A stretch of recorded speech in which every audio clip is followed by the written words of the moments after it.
जो टीबी होती है हमारी, बच्चों को टीके लगते हैं, ये जन्म पे लगता है, बर्थ पे।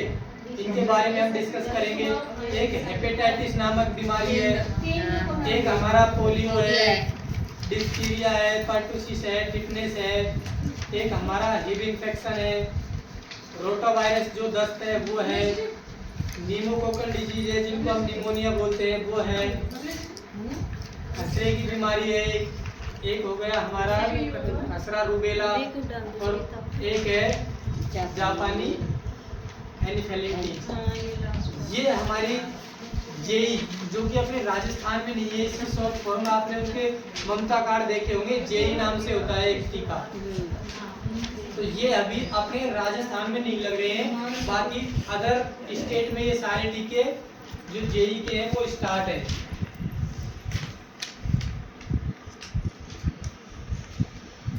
अच्छा, आपके यहाँ गर्भवतियों से ही टीके लगने प्रारंभ हो जाते हैं। तो गर्भवतियों, जब भी गर्भवती महिला आइडेंटिफाई हो जाती है या आपको जानकारी मिल जाती है कि भाई ये प्रेग्नेंट वूमेन है, उसके बाद जब भी हफ्ते में या 10 दिन में 5 दिन में जहाँ भी 17 आपके आंगनबाड़ी में हॉस्पिटल जहाँ भी लगता है वहाँ आप उनको वैक्सीनेशन के लिए बोलते हो, आप भी बोलते हो या उनको पता चल जाता है तो वो मेडिकल वाले भी उनको बुलाते हैं। टाइम पे बच्चे को 3 वैक्सीन लगती है। अब ये वैक्सीन भी हमारे 2 प्रकार की होती है, एक तो होती है ओरली जो मुंह से पिलाई जाती है, और एक होती है इंजेक्टेबल जो इंजेक्शन के द्वारा बच्चों को लगाई जाती है। चाहे हम मुंह से दवा पिला रहे हो या इंजेक्शन से लगा रहे हैं, हम बोलते हैं इनको वैक्सीन ही है, टीका ही बोलते हैं इनको। तो जन्म जब बच्चे का हुआ तो जन्म के टाइम पे 3 टीके लगते हैं। पहला टीका हमेशा एएनएम हो, सीएचओ हो या जो भी टीके लगा रहे हैं वैक्सीनेटर वो हो, बच्चे को एक सीक्वेंस होता है टीके लगाने का। पहले वो टीका लगाया जाता है जिसमें बच्चे को परेशानी कम हो, रोए नहीं बच्चा, वो होती है हमारी ओरली वैक्सीन जो बच्चे को मुंह से पिलाई जाती है।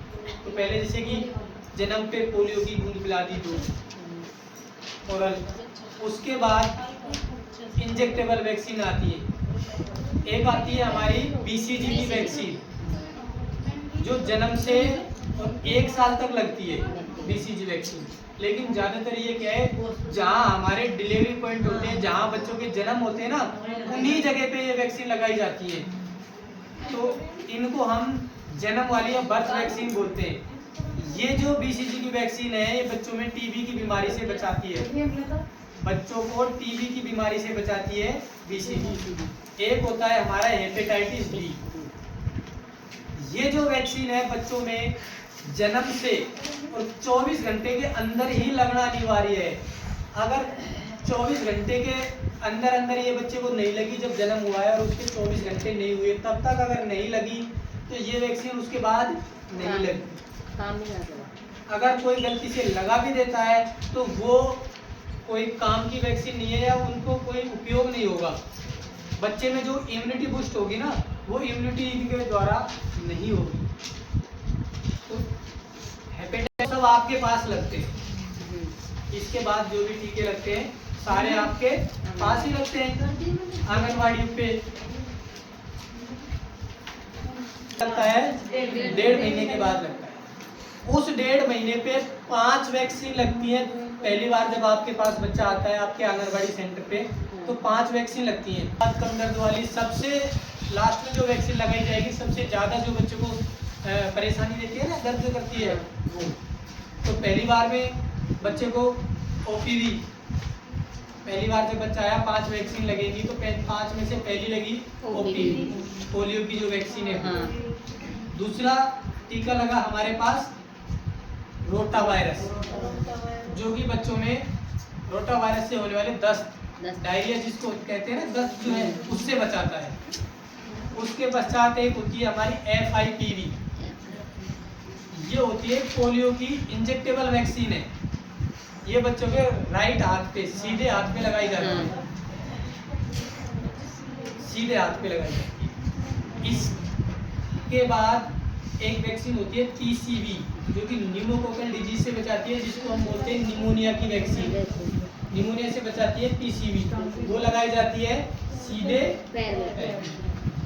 सबसे लास्ट में जो वैक्सीन लगाई जाती है 5 बीमारियों से बचाती है और वो वैक्सीन लगाई जाती है बाएं पैर में। ये जो वैक्सीन है ये सबसे ज़्यादा बच्चों को परेशानी करती है।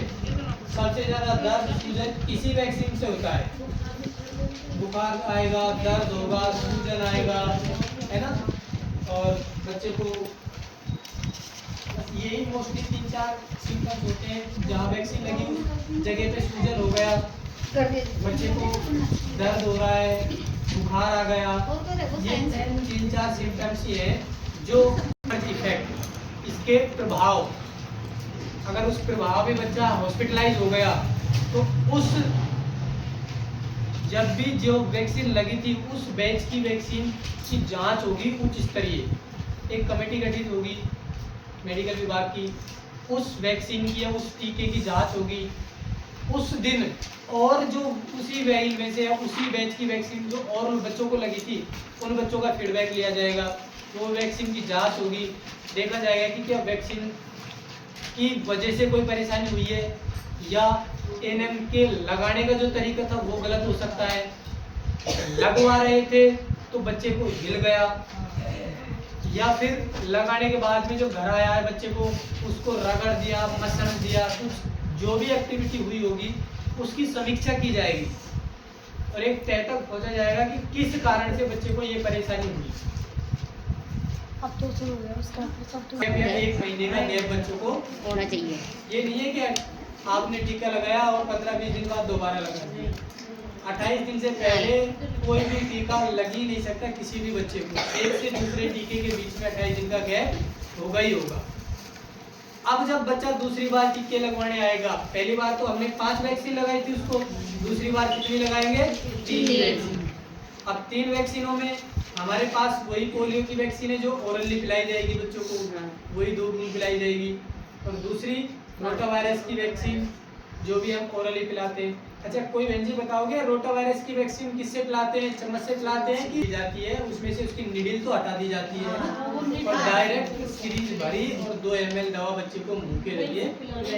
सर पहले तो वो 15 बूंद 5 बूंद टपकाते थे। पहले क्या था, एक एम्पूल आता था प्रत्येक बच्चे को 5 बूंद और उस एम्पूल को दिया थोड़ा और 5 बूंद। हमारी कोई पेंटा वैक्सीन है जो 5 बीमारियों से बचाती है। हमारी जो 5 बीमारियां हैं इसमें एक तो डिफ्थीरिया हो गया, एक पार्टूसिस हो गया, एक हमारा हिप इन्फेक्शन हो गया, एक फिटनेस हो गया। ये जो 5 बीमारियां हैं ये बचाता है पेंटा। अब पहली बार 5 वैक्सीन लगी, दूसरी बार कितनी लगी? 3। अब फिर अगले महीने बाद वापस कितनी वैक्सीन लगेंगी? 5। क्योंकि कुछ वैक्सीन ऐसी हैं जो 28 दिन के गैप पे लगती है, कुछ ऐसी है जिनको भी 56 दिन का गैप दिया जाता है दोनों वैक्सीन के बाद में, फर्स्ट से दूसरी वैक्सीन लगाने के बीच में।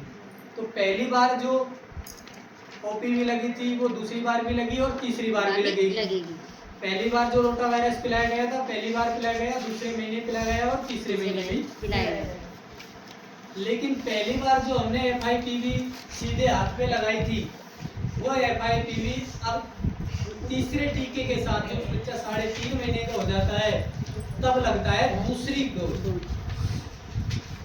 तीसरे टीके के साथ में FIPV की दूसरी डोज। ऐसे ही TCV की पहले और तीसरे के साथ में, जो निमोनिया की वैक्सीन है ना वो पहले के साथ में और तीसरे के साथ। बाकी पेंटा तो तीसरे के साथ में भी बच्चे को 1-1 महीने के अंतराल पे हम 3 बार बुलाते हैं, 1.5 महीने पे, 2.5 महीने पे और 3.5 महीने पे। इसके बाद बच्चा आता है हमारे पास 9 महीने जब कंप्लीट हो। अब जब बच्चा 9 महीने का कंप्लीट हो जाता है तब हमें मीजल्स रूबेला के टीका लगता है, इसको खसरे की बीमारी बोलते हैं आम भाषा में। आपने देखा होगा आपके अगर आसपास कोई ऐसा बच्चा हो जिसको बुखार के साथ में दाने आ गए हो, चकत्ते आ गए हो, कोई रेशेस पड़ गए हो, उसको बोलते हैं खसरा। बुखार आया या बुखार से पहले खसरा आ गया, बुखार के बाद में खसरा आ गया। विटामिन ए 9 महीने से स्टार्ट होती है बहन जी। आप देखते हो इसको कैसे पिलवाते हो? मतलब नहीं, चम्मच से तो पिलवाते हो, तो 1 लाख इंटरनेशनल यूनिट 2 लाख वो दूसरी बात है।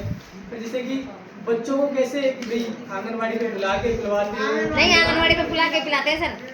अच्छा, ये इसके विटामिन ए के 2 कैंपेन तो अपने साल में वैसे ही होते हैं, हाँ रेंडमली होते ही होते हैं। हाँ। तो उनमें सबको पिलाते हो कि छूटे हुए बच्चों को ही पिलाते हो? नहीं, सबको पिलाते हैं, 5 साल तक के बच्चों को, 9 महीने से लेके 5 साल तक के बच्चों को। उनसे अपन को कोई ये तो मतलब नहीं है कि यार इसको 1 महीने पहले पिल गए तो अब नहीं पिलाएंगे ना। वो तो जैसे कि अपना पोलियो का राउंड नहीं आता है कि साल में कि चाहे इसको इस टीकाकरण सत्र में पोलियो पिली हो नहीं पिली हो अपन को पिलानी है, वो तो स्पेशल राउंड होते हैं तो, हाँ।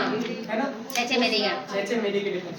वैसे जैसे कि अब बच्चा 6 महीने का हो गया इस महीने में, तो आपने उसको पिला दिया बुला के आंगनबाड़ी के, अगले महीने कौन सा बच्चा 6 महीने का हुआ है उसको पिला दिया, ऐसे तो पिलाते हो? हाँ फिर इसका कहीं आप रिकॉर्ड भी लिखते क्या? सर, पहले लिखते थे, अब मतलब कि अब हमको दवाई नहीं मिलती है ना, सहयोगियों को मिलती है। एक तो 9 महीने पे खसरे का टीका लग गया, विटामिन ए की दवा पिल गई, इसके साथ जो टीके अपन को 2 टीके 1.5 महीने पे और 3.5 महीने पे लगे थे ना, उसकी बूस्टर खुराक लगती है 9 महीने पे। एक तो वो था अपना पोलियो का जो FIPV था वो लगेगा, FIPV थर्ड, और एक PCV थर्ड या बूस्टर थी। तो टोटल कुल मिला के 4 वैक्सीन 9 महीने पे दी जाती है। विटामिन ए जो कि ओरली पिलाई जाती है, और 3 इंजेक्टेबल होती है। MR हो गया, खसरे का टीका, निमोनिया का टीका हो गया, और पोलियो की इंजेक्टेबल वैक्सीन हो गई FIV। इन टीके लगने के बाद में बच्चा कब आता है अपने पास? 1.5 साल पे आप बच्चे को 16 महीने कंप्लीट हो जाते हैं उसके बाद, और 2 साल तक बच्चे को हम कभी भी बुला सकते हैं। कोशिश तो यही होती है कि अपना 16 महीना कंप्लीट हुआ बच्चे को लगवा दो, पिलवा दो, जो भी वैक्सीन लग रही है उसको। लेकिन अगर कोई बच्चा ड्यू हो गया तो ये नहीं है कि 16 महीने का ड्यू हो गया उसके बाद उसको लगेगा ही नहीं, आप उसको 2 साल तक नहीं हो तब तक सारी वैक्सीन उसको लगवा। उस पर हमारे एक वैक्सीन होती है DPT, डिप्थीरिया पर्टुसिस टिटनिस की एक वैक्सीन होती है, एक ही वैक्सीन होती है DPT, और इसके साथ में बच्चे को पोलियो की बूस्टर खुराक पिलाई जाती है और आपकी विटामिन ए। यही 3 तो वैक्सीन लगती है 1.5 साल के बच्चे को। यहाँ तक तो बच्चा आपके पास रूटीन में आता रहता है। रूटीन का मतलब है कि बच्चा 3 महीने तक तो रेगुलर आता है, 1.5, 2.5, 3.5, उसके बाद 9 महीने पे आ गया, 1.5 साल के हो। ज़्यादा बड़ा जो गैप आता है जहाँ बच्चा अपना ड्रॉप आउट लेफ्ट आउट रहने के चांसेस होते हैं, वो है कि 1.5 महीने का 1.5 साल का टीका लगा और बच्चा जब आएगा 5 साल पे अगली, तो हो सकता है कि आपने उस बच्चे को जब सर्वे किया है 2 साल तक के बच्चे को सर्वे किया तो वो नहीं रहेगा अपने पास, टीके के ड्यू में से हट जाएगा। अब जब बच्चा 5 साल का होगा तब आपको कैच करना है उस बच्चे को। अब वो तब रहेगा जब आप हर साल सर्वे करोगे, साल दर साल आप जब सर्वे करते हो तो 0 से 6 साल तक के बच्चों के लेते हो जी, वो आप एक बार कर तो देते हो सर्वे, लेकिन हो सकता है कि आपने आज टीके लग रहे हैं और आज बच्चा 5 साल का नहीं हुआ हो, बच्चा 2 महीने बाद 5 साल का हो, तो आप आपकी ANM को ये बताते हो कि आज ये बच्चे 5 साल के हो गए इस महीने में, आप तो नहीं करवाते हो लिस्ट तैयार सर? ड्यू लिस्ट ना करवाना तो हम बहन जी तो लेके आ जाती है ड्यू लिस्ट, वो तो खुद बना के लाती है, उनके पास PCTS में जो ड्यू होते हैं उनको बना के ले आती है। हमको तो जरूरत ही ना पड़े वो बना के लिए नहीं, उसको सभी ट्रैक करते हो क्या? स्कूल स्कूलों में लगता है, लेकिन आप इनकी कोई सर्वे वगैरह नहीं करते, है ना? आप तो 6 साल तक के, जो कि 5 साल वाले बच्चा आपको मैंडेटरी है उसको आप ट्रैक करते। तो ये तो थे अपने टीके जो आपके द्वारा बच्चों को बताने हैं, बच्चों के पेरेंट्स को आपको इसमें इन्वॉल्व करना है। एक हो गया आपका हेड काउंट सर्वे जो आपके द्वारा भी किया जाता है, और